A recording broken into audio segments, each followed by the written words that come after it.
ជំរាបសួរលោកគ្រូនិងសួស្តីអ្នកទាំងអស់គ្នាខ្ញុំបាទឈ្មោះមុនសំណាងហើយនេះមកធ្វើការ record វីដេអូបន្តទាក់ទងទៅនឹង hardware monitor ជាដំបូងយើងធ្វើការចូលមកកាន់នៅកម្មវិធី Oracle VisualBox របស់យើងមកហើយយើងធ្វើការចុច start វា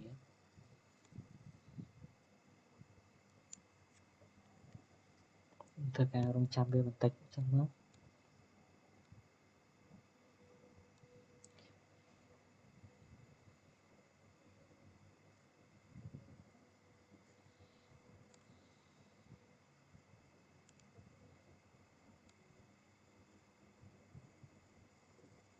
នេះយើងធ្វើការ login នៅឈ្មោះ user របស់យើងមកក្នុង password ហើយជាដំបូងនេះយើងធ្វើការឆែកថាយើងគឺជាអ្នកគេ who am I ហើយយើងធ្វើការឆែកថាវានៅក្នុង directory ណាហើយបន្តមកទៀតយើងធ្វើការឆែក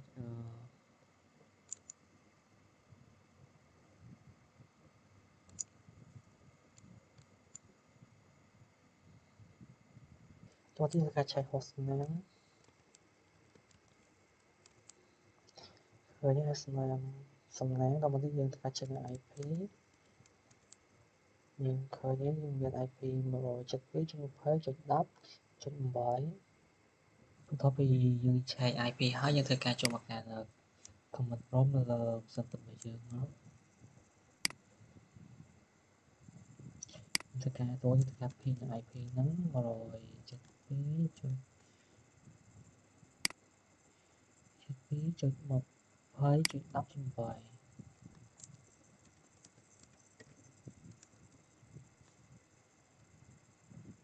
តទៅពីហើយយើងធ្វើការវាយកម្រិត SSH មកនៅឈ្មោះរបស់យើង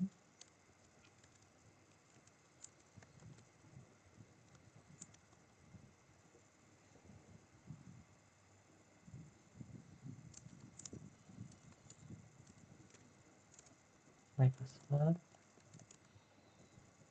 ហើយយើងឃើញកាដូហ្នឹងខ្ញុំដូរពីប្រើនៅក្នុង command prompt ដល់ខ្ញុំមកធ្វើការនៅក្នុង PowerShell វិញតោះទៅយើងធ្វើការវាយនៅ command who am I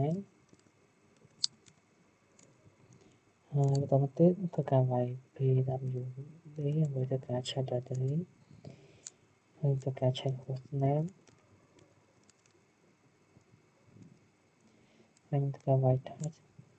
ធ្វើការ create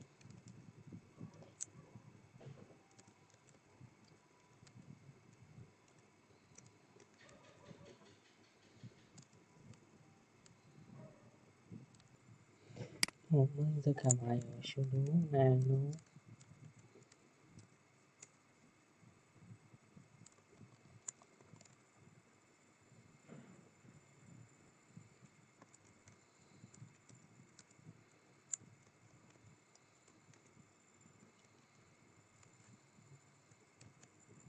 ហើយ Ctrl S ទៅយើងវាយ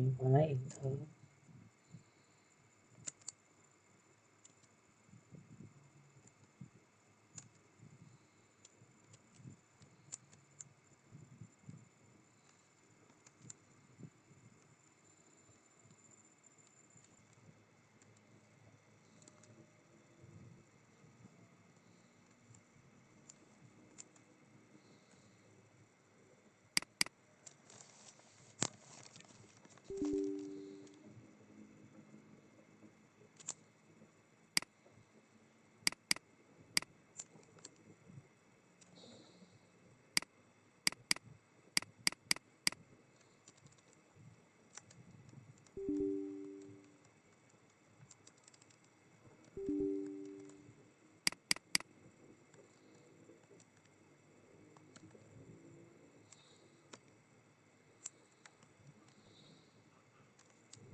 នេះចេញមកសាមញ្ញយើងដាក់សំណាងបើធីđầu tiênយើងធ្វើការវាយនៅ command ថា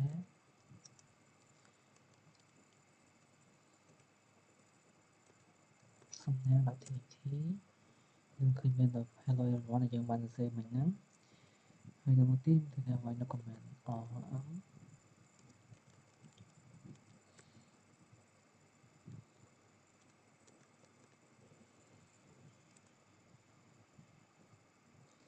ហើយធ្វើការវាយ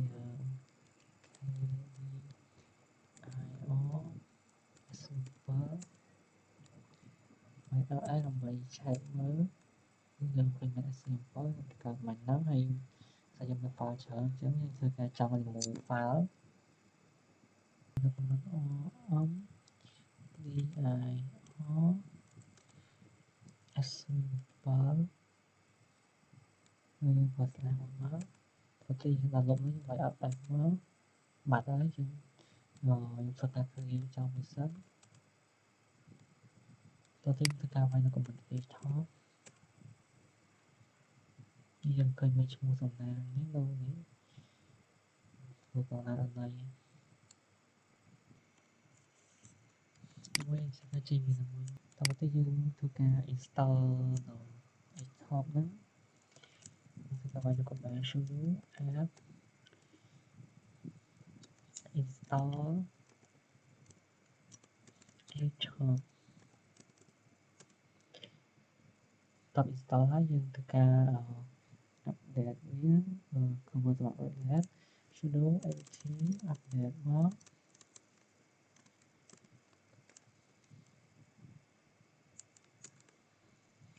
មកយើងធ្វើការរងចាំវាសិនមក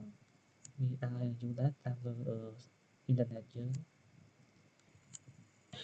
តមកទៅយើង update យើងឃើញមាន 141k សម្រាប់ធ្វើការ upgrade យើងធ្វើ upgrade វាបន្តមក sudo apt list upgrade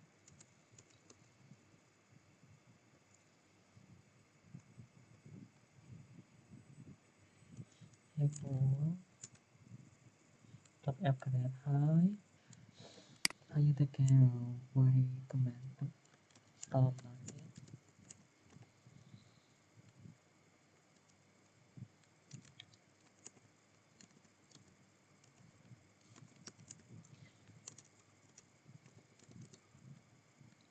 ទោះជាយើងធ្វើវាយដល់ file ហើយមកពួកអីវាគុំតែសួរយើង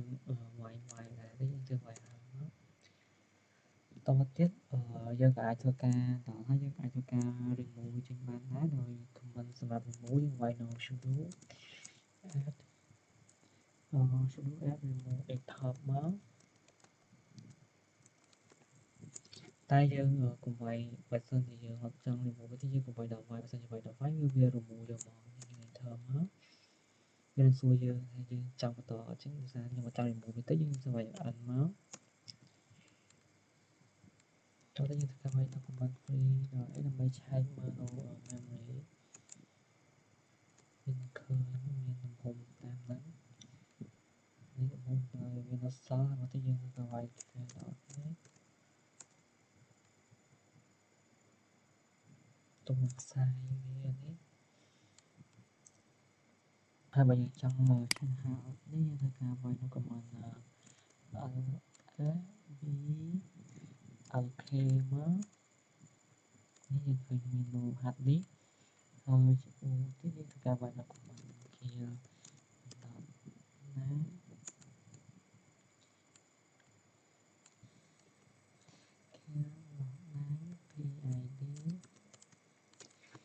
ា ចំពោះតើតនឹងវីដេអូហ្នឹងមានតែប៉ុណ្ណឹងចឹងដើម្បីធ្វើការបិទវាយើងកុំភ្លេចsudo shutdown now ផងដើម្បីជៀសវាងកំហុសវាខូច